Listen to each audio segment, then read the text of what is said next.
Shalom Lekolam, Shalom Sadikim.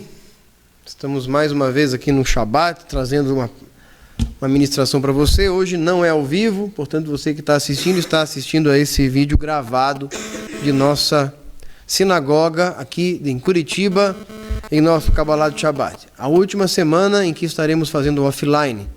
A partir da semana que vem, já ao vivo para todos os nossos internautas através do nosso canal ou através do nosso site. Eu quero dar continuidade à aula passada, o show de hoje, que falava sobre os profetas menores. Muita gente me pediu, algumas pessoas falaram, porque eu nunca falo de profetas menores, pouca gente fala disso. E eu tenho uma predileção especial para os profetas menores, embora nunca tenha falado sobre isso, nunca tenha achado útil ter falado sobre isso. Mas, depois que me pediram, eu fui estudar melhor e vi que realmente há certos aspectos a serem considerados dos profetas menores e que quase sempre passam desapercebidos pela maioria das pessoas. Quantas pessoas já leram os profetas menores? Nem todo mundo. E os que leram assim, né? Naquele ano bíblico que as pessoas faziam, né? É igual a genealogia, pulava genealogia, né? Não sabe o quanto a genealogia é importante para entender o cenário histórico de Israel. E os profetas menores não são diferentes. Os profetas menores são chamados os 12. Tá? Os 12. E alguém vai perguntar, mas não são 13 os profetas? Não, são 12, porque Daniel não consta da lista dos profetas na Bíblia hebraica. Ele consta dos livros históricos, porque Daniel não exerceu um papel de profeta no sentido de exortar a sua geração, que era o principal papel de um profeta. Daniel era um profeta, num certo sentido, mas não um profeta que exortava, ele era muito mais um vidente, né? Ele era alguém que Deus dava visões. Não confundir vidente com adivinho, e não confundir vidente com o vidente que as pessoas veem aí na rua, aí o vidente, uma cartomante, uma pessoa que olha numa bola de cristal, né? Não é nada disso. Vidente, a palavra vidente em português é aquele que vê, né? Então, ele era alguém que tinha visões, mas não era alguém que exercia uma exortação. Então ele não consta da lista dos profetas, muito embora seja um profeta em vários aspectos. Ok, então os profetas são os profetas maiores, que são Isaías, Ezequiel e Jeremias, e os 12 profetas menores. E que tem por singularidade e em comum que todos foram escritos um pouco antes daquele evento que foi, esse sim, profetizado por Daniel, de que haveria um período de silêncio, ele não fala em quanto tempo, mas fala um período de silêncio. Esse período de silêncio duraria cerca de 400 anos, quando não houve profecia. Ok? E quando não há profecia, diz em algum lugar, o povo perece. E quando fala não há profecia, quem é de certas linhas religiosas acha que profecia é aquele negócio das pessoas levantar e falar a vida das pessoas e falar em línguas angelicais, não sei o quê. Não, a profecia é a direção divina. Ok?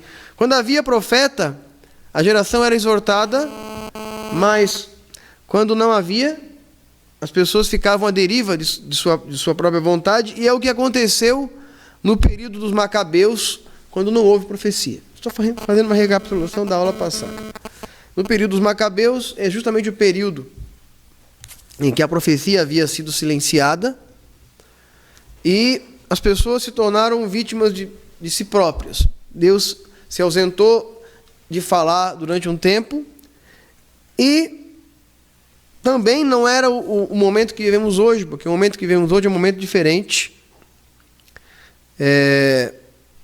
Porque nós temos hoje os que nos ensinam, os mestres, os rabanim. Naquela época, não. Naquela época você tinha os sacerdotes, que não exerciam um papel de ensino, e você tinha os profetas.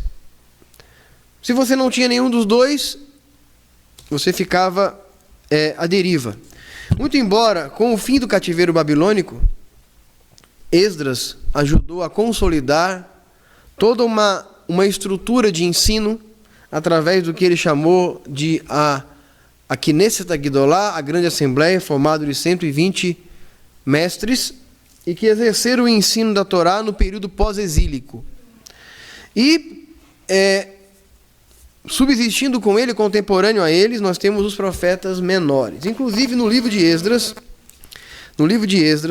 é citado que naqueles dias profetizavam Ageu e profetizavam Malaquias. Malachai e Hagai. Eram um dos profetas que voltaram com Daniel e um dos profetas que a tradição judaica diz que estavam lá entre aqueles que viram o templo ser reconstruído, entre aqueles anciãos que choraram de alegria ao ver a glória da segunda casa. E eu quero ler com vocês, então, um pedacinho do livro de Daniel, bem rapidinho, só para vocês entenderem o que eu estou dizendo, e como estava profetizado que essas coisas deveriam acontecer.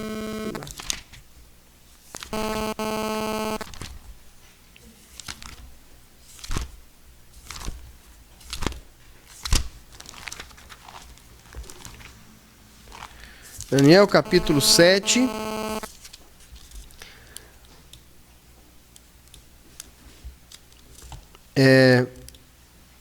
Quando fala da profecia das 70 semanas,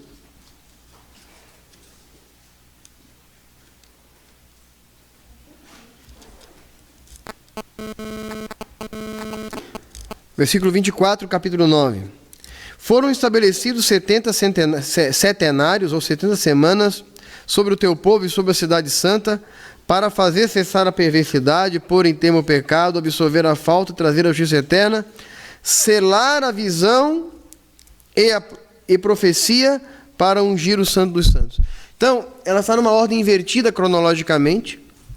Primeiramente foi ungido o santo dos santos, que é a reconstrução do templo. Depois foi selada a profecia por um tempo. E depois veio trazer a justiça, dar fim ao pecado. Então,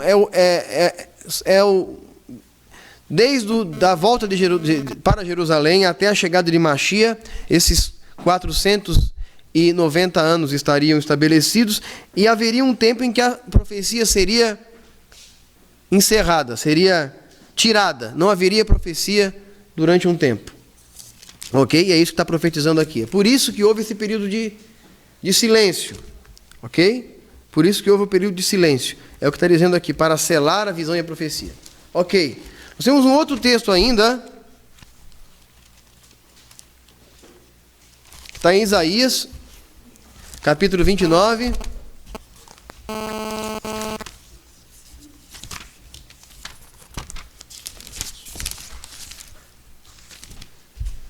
Isaías, capítulo 29. Verso 9. Pasmai-vos e ficai pasmos, cegai-vos e ficai cegos, ficai bêbados, mas não de vinho, titubeai, mas não sob efeito de bebida, pois o Eterno derramou sobre vós um espírito de torpor, em outras palavras fala, em outras traduções fala espírito de profundo sono. Fechou os vossos olhos, que são os profetas, cobriu as vossas cabeças, que são os videntes. O que está dizendo aqui? Que haveria um tempo depois do profeta Isaías. É bom dizer que o profeta Isaías é um profeta pré-exílico. Ele profetizou antes do exílio da Babilônia e também no próprio exílio.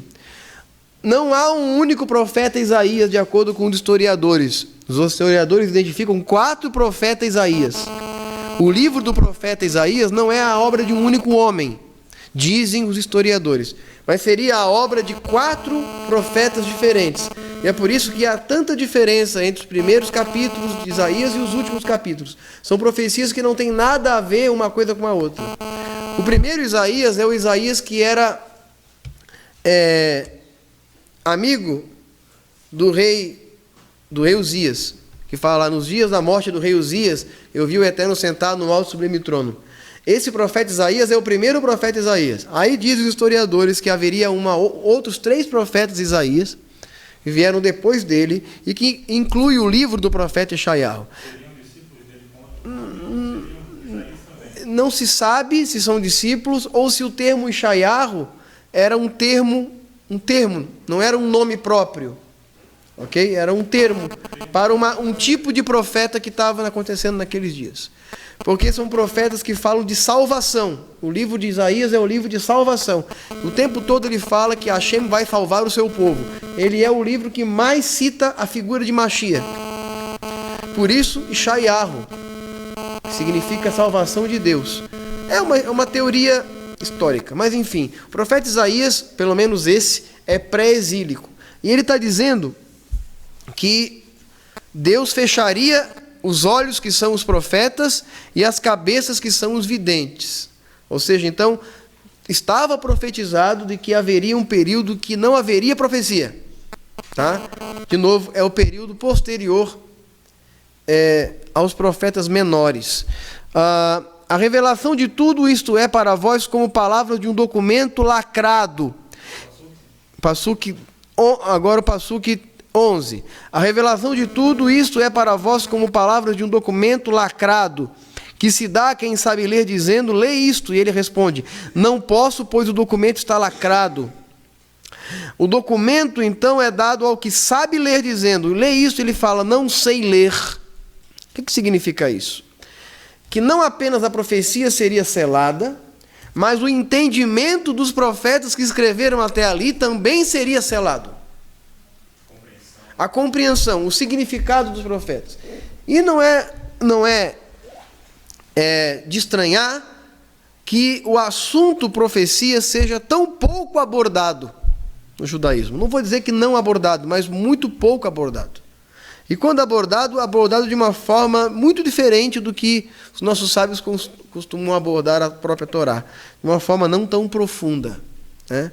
Então, os profetas tornaram-se um estudo de segundo plano dentro do judaísmo rabínico. Feito algum estudo sobre os profetas pelo povo judeu, é mais para descartar o conceito cristão. Isso, exatamente, para desviar um pouco, para combater, né, falsas interpretações cristãs que foram atribuídas sobre os profetas. É verdade que há muitas falsas interpretações, como os profetas usam uma linguagem alegórica e muitas vezes uma linguagem aberta. Quando eu falo linguagem aberta, é porque, dependendo do que ele diz, você pode aplicar nas mais diferentes circunstâncias. Então é muito comum que você pegue uma palavra de um profeta e enxergue aquilo onde não está, né? E aí costuma dizer que é uma profecia de múltipla interpretação. É complicado, né? O Keifa, o discípulo do Rav Yeshua, ele falou que nenhuma profecia é de particular interpretação. Nenhuma. Ou seja, ela tem uma interpretação. Mas os livros seriam selados. O próprio livro do profeta Daniel, ele fala: sela a visão e a profecia. Porque no fim dos dias eles entenderão. Então o entendimento da profecia é um dos sinais da chegada de Mashiach. Quando Mashiach chegasse, a visão da profecia se tornaria mais clara. E aqueles que estivessem prontos, aqueles que estivessem cumprindo a Torá, aqueles que estivessem vivendo uma vida real, esses Deus daria o entendimento da profecia. Por quê? Porque mais abaixo vai dizer o seguinte: o documento então é dado que sabe ler, fala: não sei ler. Então o sábio diz: é mistério, está selado, não é para o nosso tempo, não é para os nossos dias. O que sabe ler, o que não, ele fala: eu não sei ler. O leigo fala, eu não posso entender. O sábio fala, não dá para explicar agora. É o que se fala sempre em muitas vertentes sobre a profecia. O Senhor diz: este povo se aproxima de mim com palavras, mas os seus lábios rendem glória, mas o seu coração está longe de mim. E o temor que eles demonstram não passa de um preceito humano, lição aprendida, em outra versão fala, mandamentos de homens que maquinalmente aprenderam.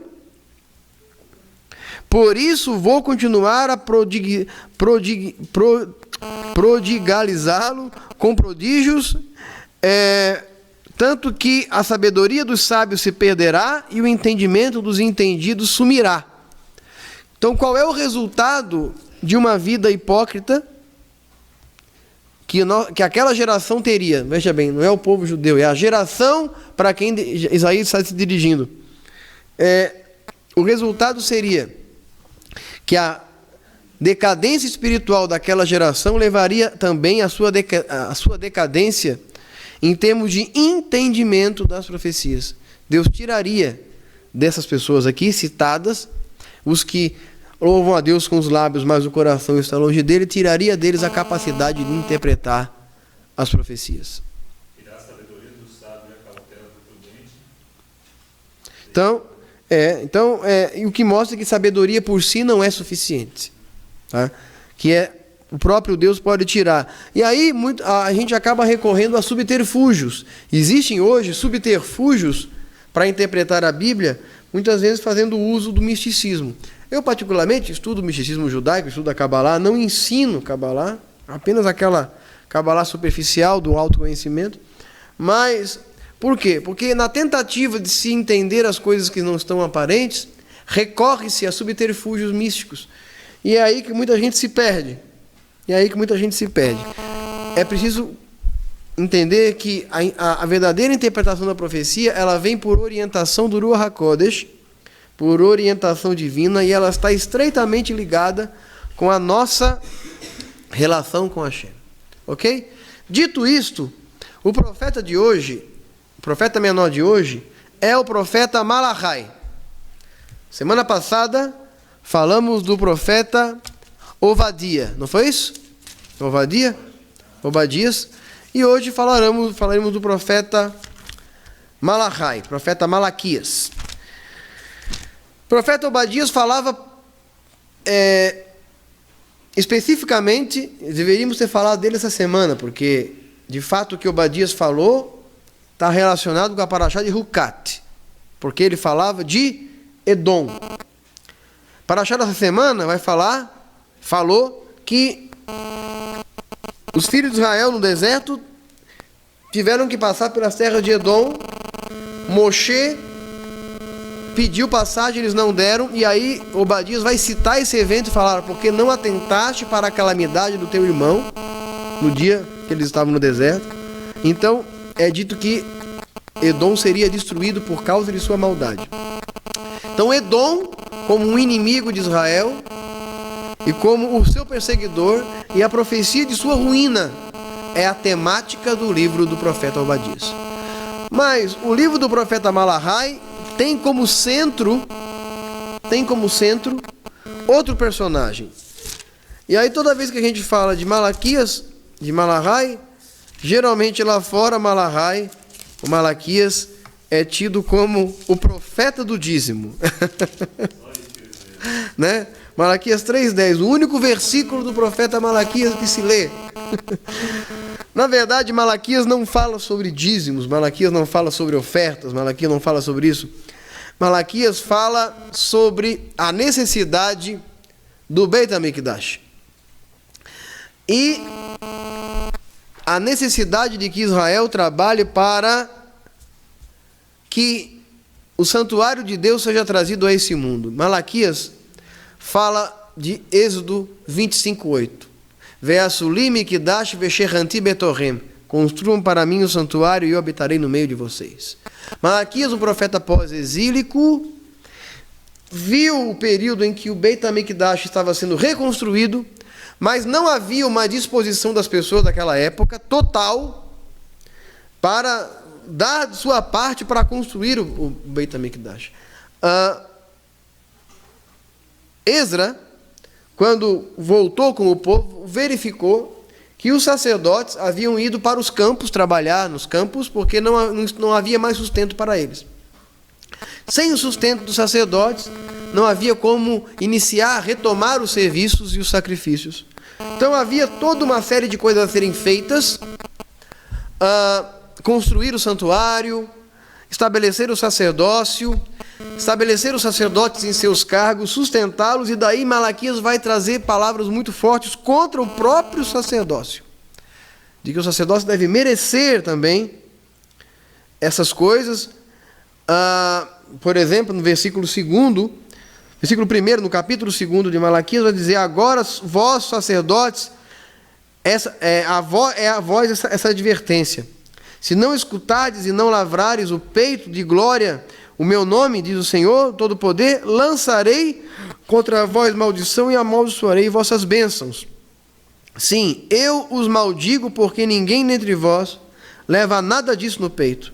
Eis que vou lançar a ameaça contra a vossa desobediência e vou jogar-vos o esterco na cara, o esterco de vossas festas, e vos levarão com eles. E sabereis que eu vos dirigi essa advertência para que se torne real a minha aliança com Levi. E o Senhor de todo poder, minha aliança com ele era vida e paz.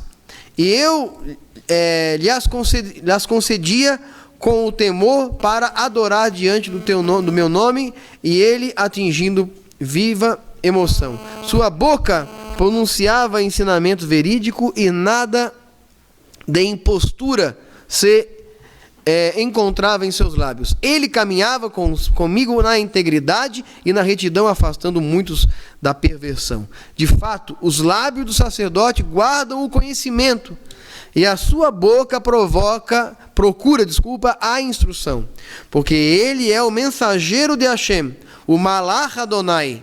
E aí a palavra Malachai significa mensageiro de Deus, o nome do profeta, do Senhor de todo poder. Vós, ao invés vos desviardes do caminho, com isso fizeste muitos vacilar no vosso ensinamento, vós destruíram a aliança de Levi. Diz o Senhor de todo poder: da minha parte eu vos torno desprezíveis e diante de todo o povo, na medida em que não seguis os meus caminhos e dais provas da parcialidade em vossas decisões. Bom, vamos trabalhar isso aqui por enquanto. Malaquias é o profeta que anuncia Elias, ok? E por que ele anuncia Elias? E ele fala lá no capítulo 3º, verso 1, ele vai dizer: eis que eu envio o meu mensageiro. E ele mostra uma aparente insatisfação com a classe sacerdotal. Por quê? Qual era a situação aqui? Vamos lembrar... Tem água lá? Tem água lá? Vamos lembrar um pouquinho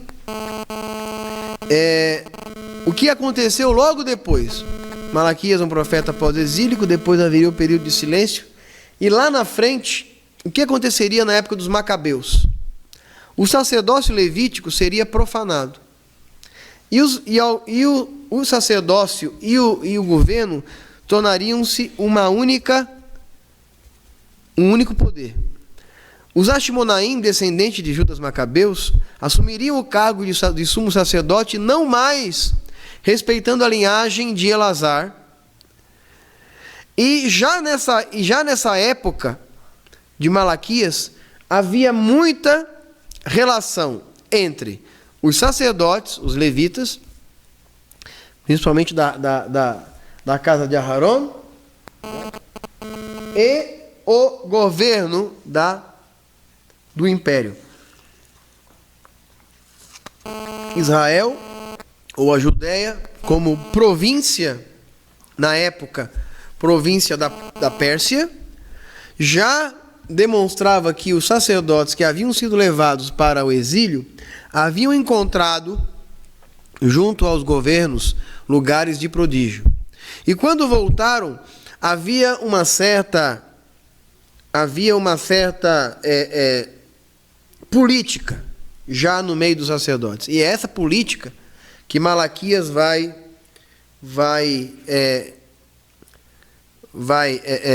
exortar, vai ser contra, vai bater de frente essa política. E ele fala de como esses sacerdotes lidavam, e principalmente eles lidavam com parcialidade.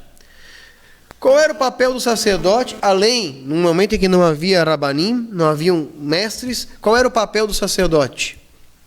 O sacerdote era para ensinar os filhos de Israel a separar o santo do profano. Isso está escrito aqui em Ezequiel. Ezequiel capítulo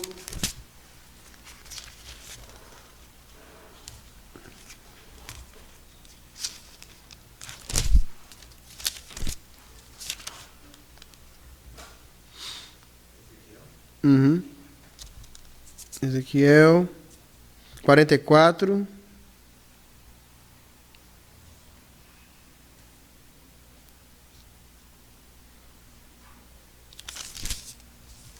E Ezequiel é bem antes de Malaquias. Lerei do verso 6, passuque 6. Dirás a estes rebeldes, a casa de Israel, assim diz o Senhor: basta de abominações, casa de Israel.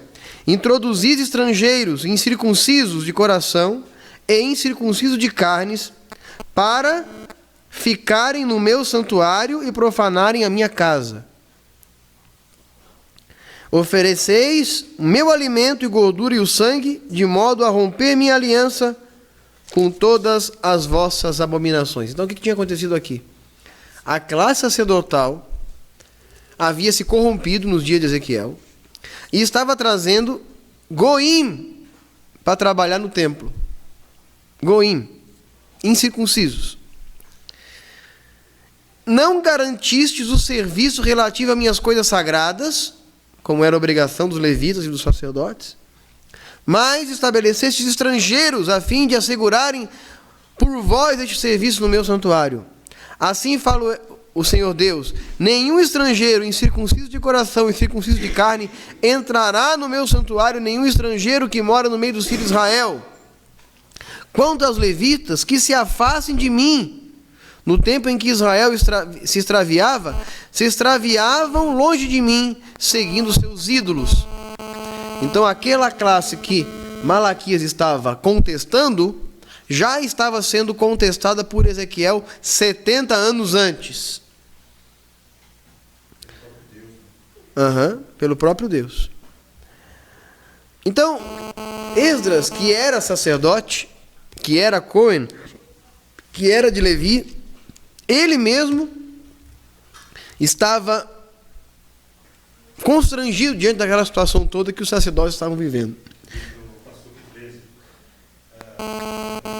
Porém, porque serviram a ídolos e promoveram a iniquidade na casa de Israel, contra eles ergui minha mão. No 13 diz assim: não se aproximarão para oficiar perante mim como sacerdotes, nem se aproximarão de nada que chamam de sagrado. Então houve uma impurificação dos sacerdotes, e essa impurificação dos sacerdotes foi crucial para o exílio.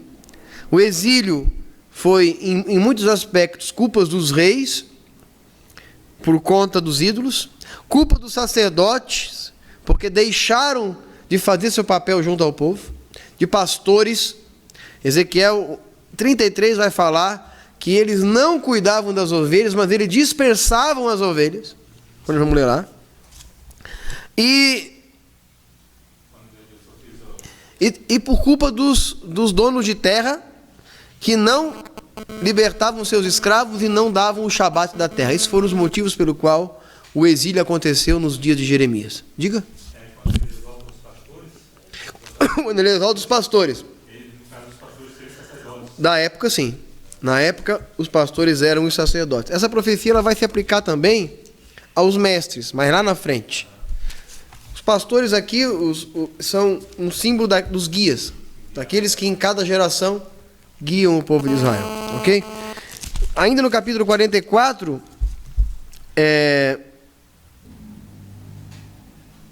Você leu aí o 13, né? 14 agora. Estabeleço-os para garantir função na casa, para tudo concernente ao serviço de qualquer coisa que nela é preciso fazer. Quanto aos sacerdotes levitas, filho de Sadoc, que garantiam o ministério do meu santuário, quanto aos filhos de Israel, extraviavam para longe de mim, são eles os que se aproximam de mim para servir. Permanecerão diante de mim para apresentarem a gordura e o sangue, oráculo do Senhor. São estes que entrarão no meu santuário, são eles que se aproximam da minha mesa, para me servir e para assegurar o meu ministério.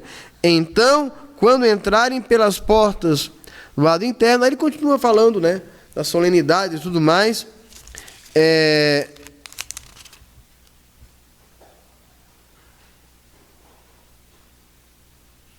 Quero o texto que fala aqui. Sim, mas eu quero o texto que fala que ele... Aqui, ó. Versículo 23. E ensinarão o meu povo a distinguir entre o sagrado e o profano, e farão conhecer a distinção entre o puro e o impuro. Ok? Então, qual era o papel do sacerdote? Baseado nesse verso. Ensinar a diferença entre o sangue profano e o impuro. Então, e também como julgadores, né? 24. Então eles eram isso, 24. Em caso de processo, eles intervirão como juízes, julgarão casos segundo o meu direito, observarão as minhas decisões, os meus decretos, em todas as minhas solenidades, observarão os meus sábados como dias sagrados. Ou seja, o sacerdote era um mestre também. Ele oferecia sacrifício no nome do povo, ele ensinava o povo concernente ao caché, concernente como as coisas devem ser feitas, a diferença entre o sagrado e o profano. De novo, não é pecado e sagrado, é sagrado e profano, ou seja, sagrado e comum, o que é comum e o que não é comum, o que se pode comer, o que não se pode comer, o que se pode fazer, o que não se pode fazer. E julgar, atuavam também como dayanim, atuavam como juízes nas demandas do povo. Inclusive, lá em Deuteronômio 17, tudo isso para a gente entender Malaquias. Engraçado que os profetas menores são pequenos, mas não são nada superficiais.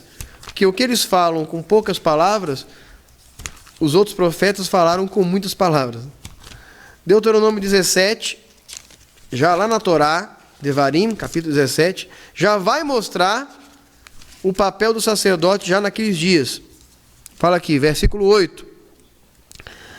Se for muito difícil para ti julgar a natureza de um caso de sangue derramado, litígio de ferimentos, questões levadas ao tribunal da cidade, por-te-ás a caminho para subir ao lugar que o Senhor teu Deus te tiver escolhido, ou seja, ao Mishkan, ou ao Beit HaMikdash, ao templo, ou ao tabernáculo. Irás procurar os sacerdotes levitas, e o juiz que tiver naqueles dias, eu o consultarás e eles te comunicarão a sentença. Então, já desde aquela época, os sacerdotes eram mestres e juízes.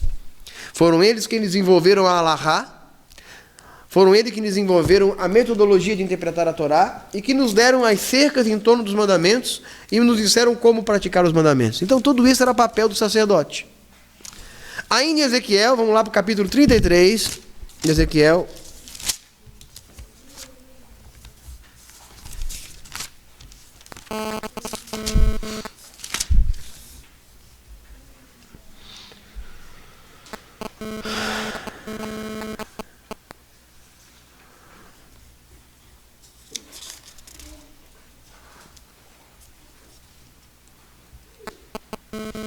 Não, é 34.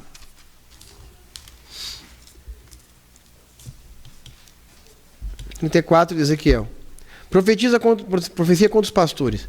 Veio a mim uma palavra, o Senhor, filho do homem, pronuncia um oráculo contra os pastores de Israel. Pronunciou um oráculo e disse a estes pastores: assim fala o Senhor Deus, ai dos pastores de Israel, que apacentam a si mesmos. Não é o rebanho que eles devem apacentar? Comeis as partes gordas, vos vestis com lã, sacrificando os animais cevados. Mas o rebanho não o apacentais. Não vos fortalecestes os animais fracos, e não curastes os doentes. Não tratastes o que quebrou a pata, e não reconduzistes o que se estragou. Não procuraste o que perdeu, mas exercestes a vossa autoridade pela violência e pela opressão. Os animais se dispersaram por falta de pastor. Serviram de presa para todos os animais selvagens, e as ovelhas se dispersaram. O meu rebanho se extraviou por todos os montes, por todos os outeiros. O meu rebanho se dispersou por toda a superfície da terra, sem ninguém para procurá-lo, para buscá-lo. Por isso, pastores, escutai a palavra do Senhor. Certo como eu vivo, oráculo do Senhor Deus, porque o meu rebanho foi depredado, porque serviu de presa a todos os animais selvagens, por falta de pastor, porque nem meus pastores não foram em busca do meu rebanho, e se apacentaram a si mesmos, sem apacentar o rebanho. Pastores, escutai a palavra do Senhor. Assim fala o Senhor: venho contra esses pastores e buscarei o meu rebanho, para tirá-lo das suas mãos, e porém fim o seu pastoreio. Não poderão mais apacentar a si mesmos. Arrancarei o rebanho da sua boca, e não lhe servirá mais por alimento. Pois fala o Senhor: eu mesmo vou buscar o meu rebanho para cuidar dele, do mesmo modo que um pastor cuida dos seus animais no dia em que encontra no meio de um rebanho disperso. Assim cuidarei do meu rebanho, assim o buscarei de todos os lugares onde estiverem dispersos no dia em que no nevoeiro e na escuridão. Eu farei sair do meio dos povos, reuni-los-ei de todas as terras, e o levarei à sua terra, e o farei pastar nos outeiros, nos montes de Israel, nos vales dos córregos, nos lugares habitáveis da terra. Eu farei pastar uma boa pastagem, seu redil será os montes do planalto de Israel, e de lá que poderá deleitar-se com um bom redil, e pastar em abundante pastagem nos montes de Israel. Eu mesmo farei o meu rebanho pastar, eu mesmo levarei ao repouso, oráculo do Senhor.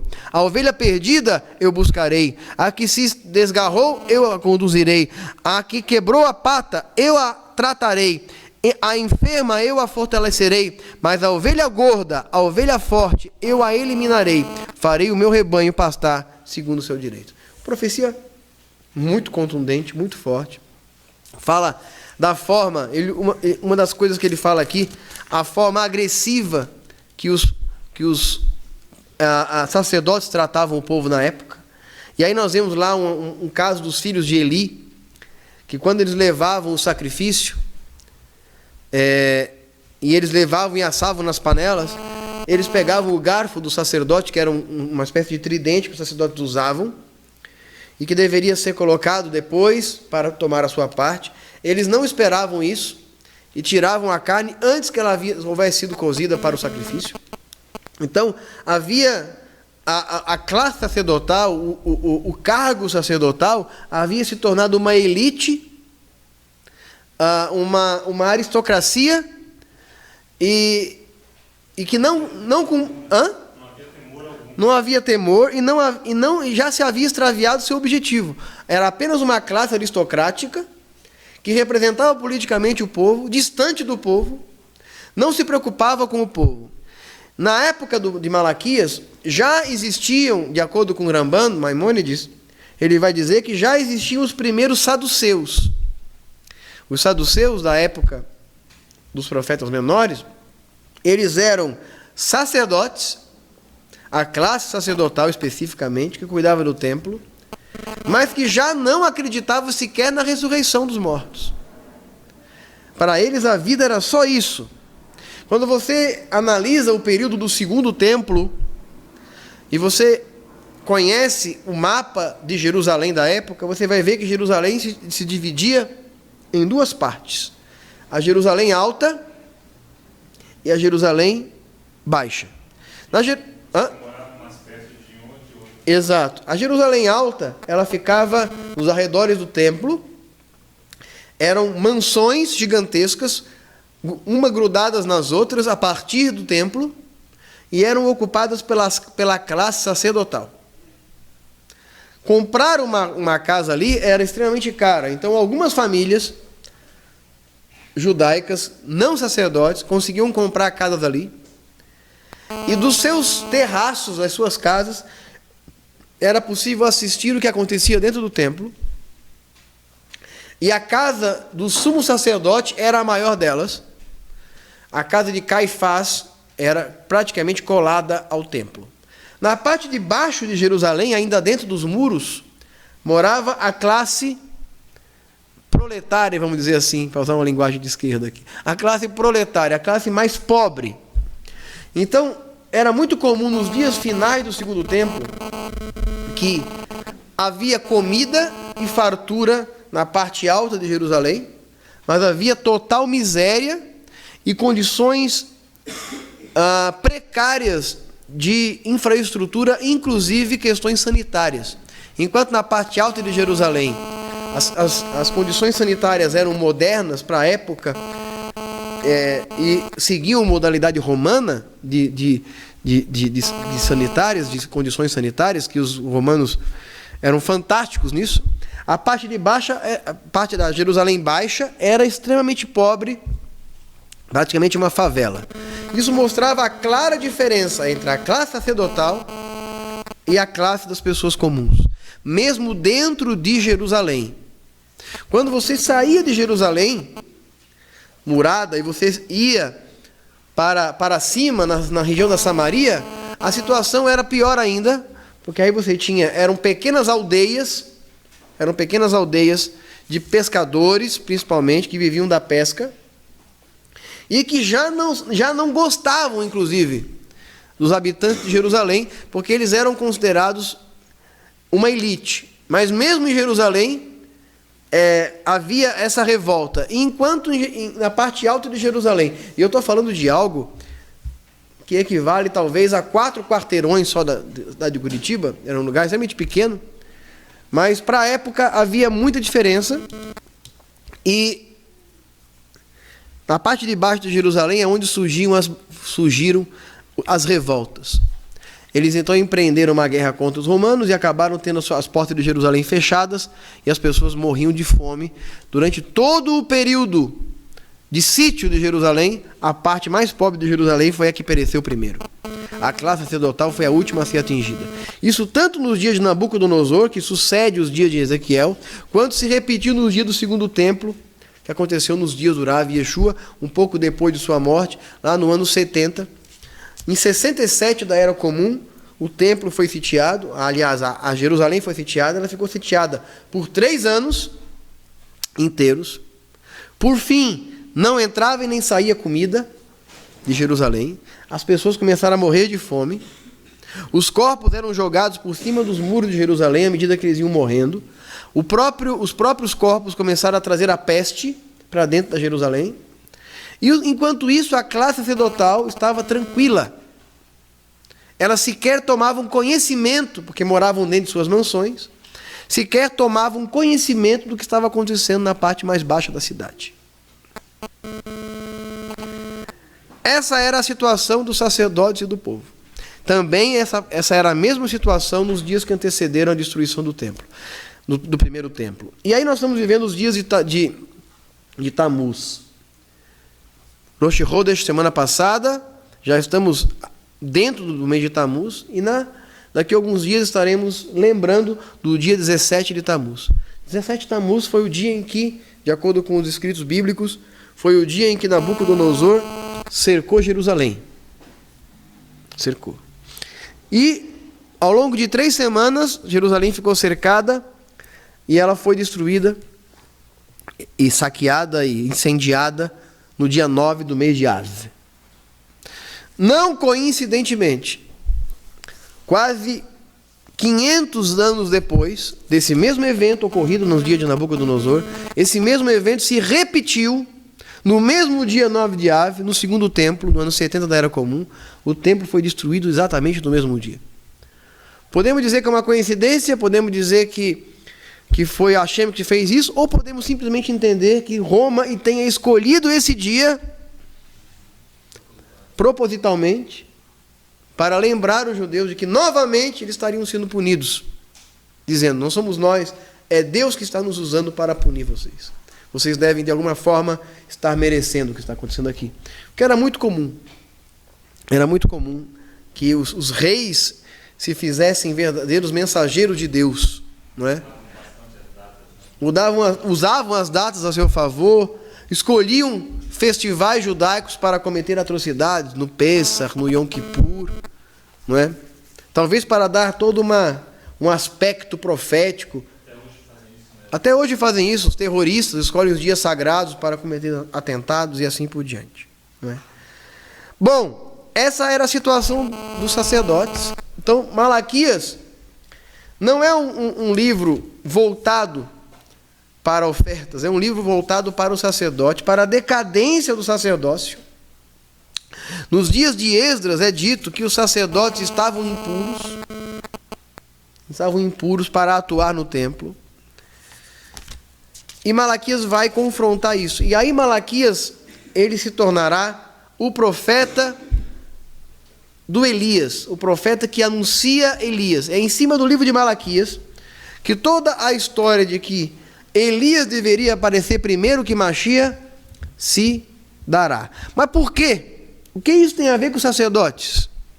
Bom, para nós, discípulos do Rav Yeshua, nós entendemos que os dias anteriores a ele, ao aparecimento dele, ao primeiro aparecimento dele, foi antecipado por Yohanan ben Zeraria. Quem era Yohanan ben Zeraria? Conhecido como João Batista pelas pessoas. Yohanan ben Zeraria era um sacerdote da tribo de Levi, da classe sacerdotal, filho do sacerdote Zacarias. Ok? Então o que Malaquias está dizendo é que a classe sacerdotal está vivendo uma situação deplorável, que a classe sacerdotal teria o seu sacerdócio, de acordo com Ezequiel 34, teria o seu sacerdócio suspenso. A classe sacerdotal teria o seu sacerdócio suspenso. Tá? Lá no capítulo 24, do mesmo Ezequiel,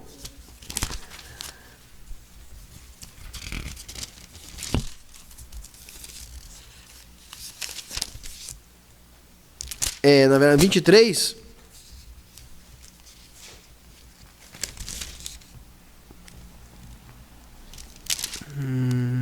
deixa eu ver.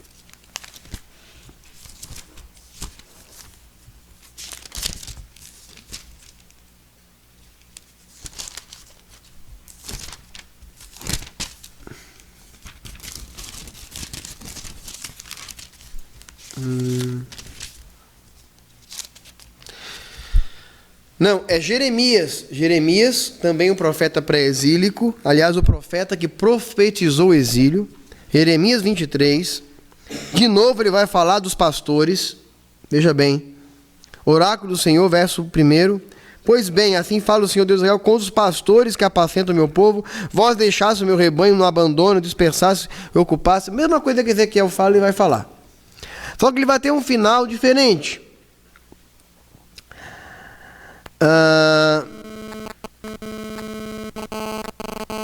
Ele fala assim, ó.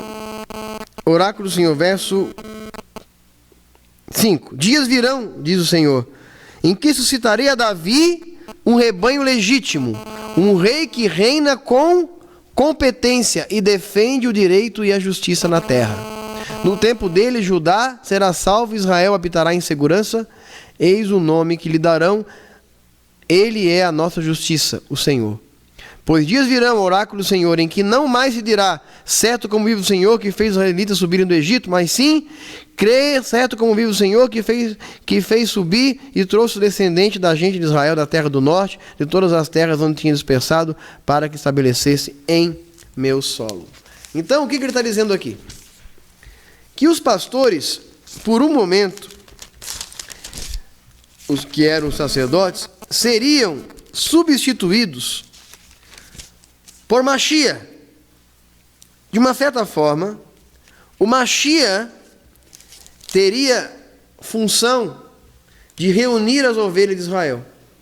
Em outros textos que falam sobre o mesmo assunto dos pastores, ele vai dizer que eu suscitarei a Davi. Davi será o pastor deles. Baseado nisso, muita gente pensa que o próprio Davi ressuscitará e o Davi é o Messias. Em outros textos, coloca no plural: eis que eu suscitarei pastores, no plural. Bom, em Isaías 8, nós vemos que Machia teria filhos nesse mundo. Ou seja, ele teria discípulos. De uma certa forma, esses discípulos deveriam exercer esse papel. O que nós entendemos é o corpo dele. Entendemos que nos dias de hoje, a classe sacerdotal está suspensa de seu serviço. Hoje os Koanim não estão atuando no templo, obviamente. A única função que eles continuam a exercer é de impetrar a Birkat Koanim na sinagoga, no sábado de manhã, e também receber os donativos simbolicamente do Pedion Aben. Fora isso, os sacerdotes, os Koanim, estão fora do seu serviço. Mas isso não ficará assim para sempre, porque é dito... Quando Mashiach reaparecer, é dito que os sacerdotes serão reintroduzidos em seus serviços. Porque Deus prometeu a Davi que não faltaria varão que se assentasse no seu trono e não faltaria a Levi, sacerdote, que servisse em sua casa. Então não faltará. Da mesma forma que Mashiach se assentará no trono de Davi, o serviço dos levitas da casa de Arão serão novamente retomados, de acordo com o que já estudamos em outros momentos. Porque nós acreditamos que haverá sim sacrifício depois que Mashiach chegar. Os korbanot serão restabelecidos, é o que diz os profetas, é o que está escrito. Não é o que eu inventei, não, é o que está escrito lá. Que alguém pensa que isso desmerece Mashiach, ou que seja, eu não sei. Eu sei que está escrito lá e que vai voltar. É o que está escrito lá, Zacarias, está escrito em vários outros lugares. Outro dia a gente fala sobre esse tema aí melhor, ok? Não é o tema hoje. Mas, voltando para Malaquias, ele fala que haveria uma purificação da casa de Levi. Então vamos lá. Malaquias, já deu uma hora? Já deu uma hora? Não sabe, não está contando, né? Nem viu o tempo passar? Malaquias 3, 1.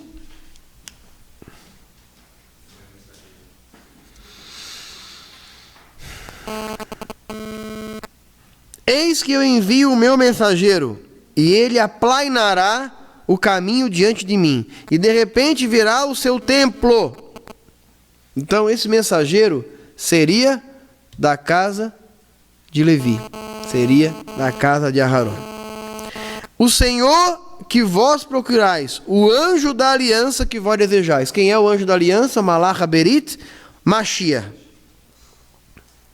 Que vós desejais. Ei-lo que vem, diz o Senhor Todo-Poder. Quem suportará o dia de sua chegada? Quem manterá em pé sua aparição? Pois ele é como fogo fundidor e como a lixívia dos lavandeiros. Sentar-se-á para fundir e purificar a prata. Purificará os filhos de Levi. Ele os refinará como refinam o ouro e a prata. Eles serão para o Senhor os que apresentam a oferenda como ela deve ser. A oferenda de Judá e Jerusalém será agradável ao Senhor como nos antigos dias e como nos anos passados. Amidá.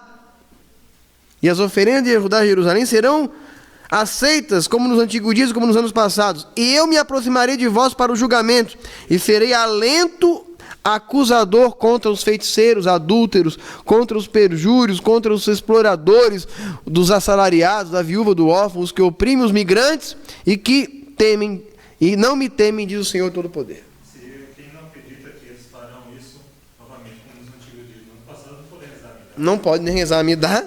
Aliás, alguns preferem não rezar essa parte, simplesmente pulam, porque ela fala dos sacrifícios.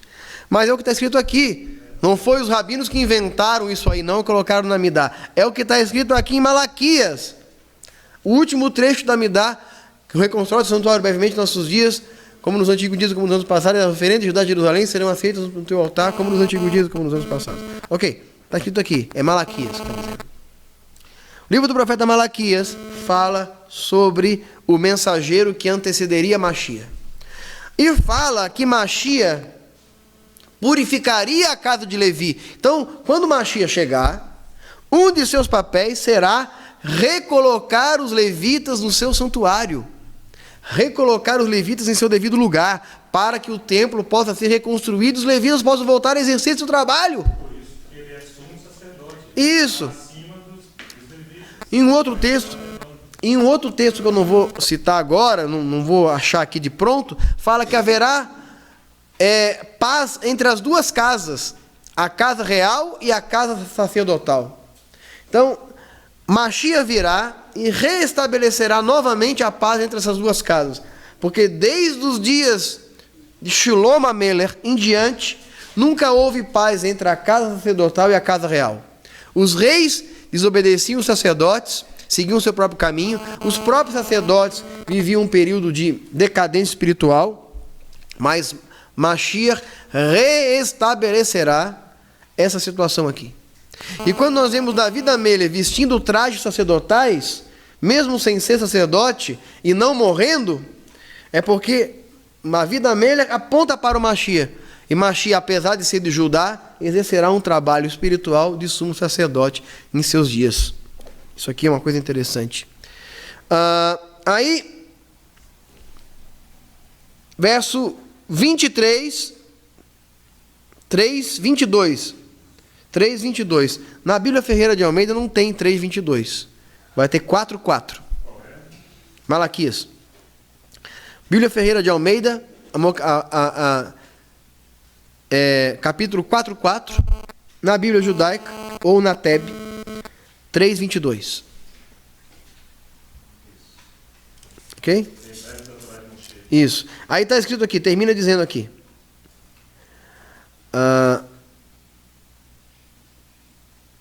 Só um pouquinho. Uhum. Ok. Uhum.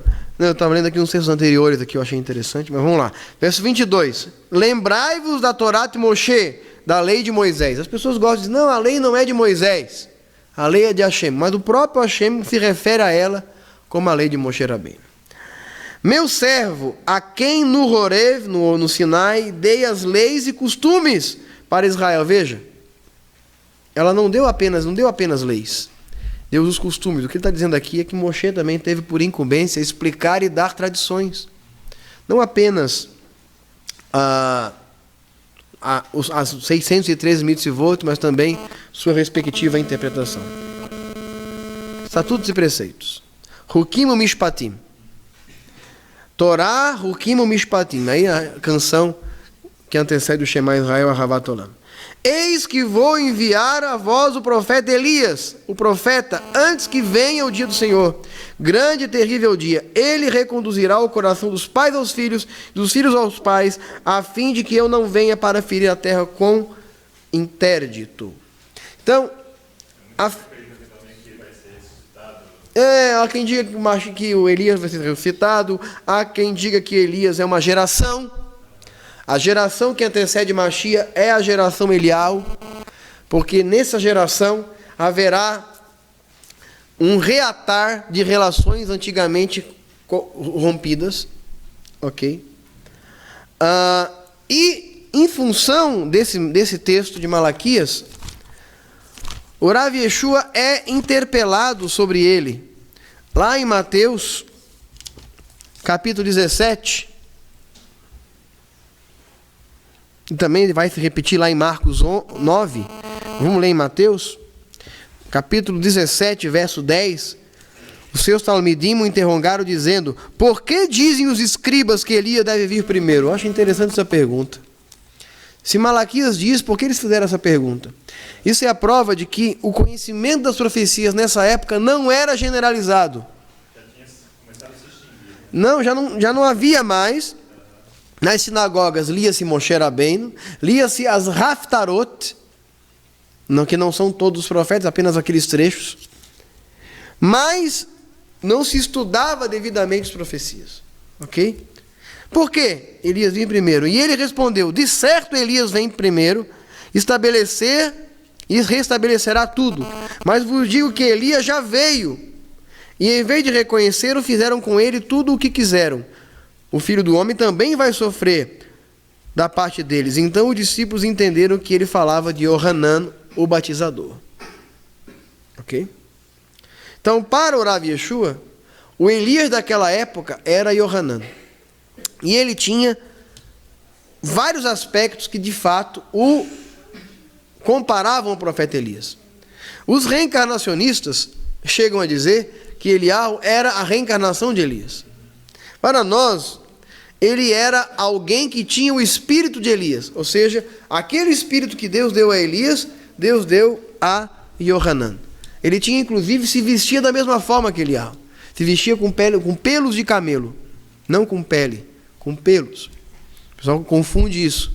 Pele de camelo não é caché, mas pelo, que na verdade é tirado dele uma espécie de lã, esse sim é caché, ok?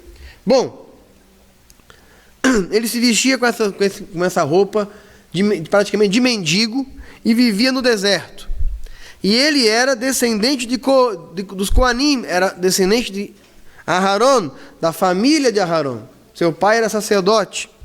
Então ele, quando faz a Tevilá do Rav Yeshua e o decreta como Mashiach naquela época, o que ele está fazendo é transferindo o sacerdócio, de fato espiritual, para o Mashiach. E logo depois o templo vai ser destruído. Então o Mashiach vai exercer um papel de sacerdote e trará para si o sacerdócio. E o sacerdócio seria tirado da casa de Levi por um tempo, até que ele fosse restabelecido. Mas por que o Rav Yeshua fala, Elias virá, e Elias já veio? Parece dúbio. De fato é dúbio. Ele fala que o primeiro Elias daquela geração era Yohanan, mas ele fala que Elias virá. E esse Elias que virá será uma geração que virá antes que ele apareça. E ele falará em seu próprio nome. Há um texto, inclusive, de Mateus, que fala de alguém que virá no Espírito. E esse alguém não falará de si mesmo, mas falará dele.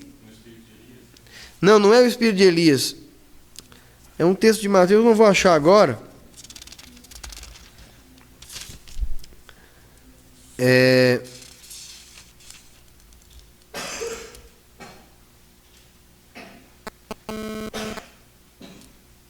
Não vou achar aqui.